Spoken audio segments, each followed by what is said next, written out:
कुछ व्यक्ति ये कहते हैं कि समय के अनुसार व्यक्ति वहाँ तक पहुँच जाता है। अगर व्यक्ति के जीवन में ज़्यादा धन लिखा है तो समय के अनुसार वो व्यक्ति वहाँ तक पहुँच जाता है। ये बात सत्य है कि अगर व्यक्ति के जीवन में जो जहाँ तक लिखा है वो धीरे धीरे कठिनाइयों का सामना करते हुए वहाँ तक पहुँच जाता है।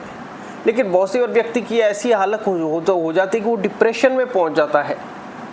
तो ये क्या प्रारब्ध है, क्या ये बुद्धि है? देखिए, इसमें भी दो तरीके के तर्क निकल के आते हैं, 50-50 वाला। कुछ लोग इसको प्रारब्ध बताते हैं कि उसकी अभी बुद्धि का बिल्कुल नाश हो चुका है, बुद्धि बिल्कुल काम नहीं कर रही है।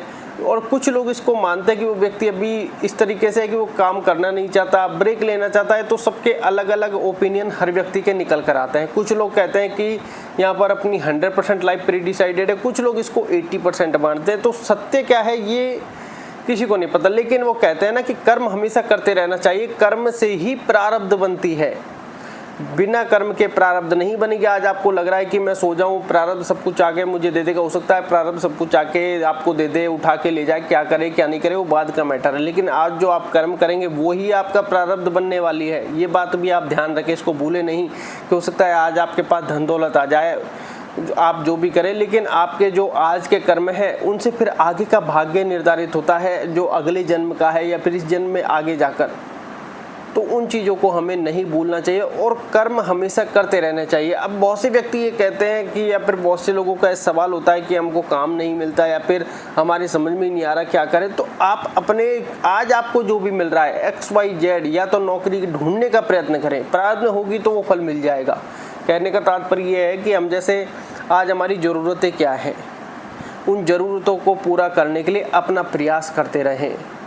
प्रारब्ध में क्या है वो मिल जाएगा आपको, उसके लिए आपको चिंता नहीं करनी। आपको ऐसा लगता है कि आज मैं नौकरी पाकर ही रहूँगा, लेकिन आपके भाग्य में नौकरी नहीं है उस टाइम पे, तो आप प्रयास कर कर वापस आ जाएंगे। दूसरा, फिर यहाँ पर ऐसा देखा जाता है कि अरे यार आज मन नहीं है, नौकरी मिलती नहीं, और आप गए और आपको पता चल गया कि एक नौकरी मिल गई। ऐसा भी कुछ लोगों के साथ होता है। लेकिन अब यहाँ पर बड़ा पेचीदा मामला है प्रारब्ध को समझना। वो कहते हैं कि व्यक्ति को अपने प्रयास कभी नहीं छोड़ने चाहिए, क्योंकि कब पल भर में किस्मत बदल जाए कहना बड़ा मुश्किल है।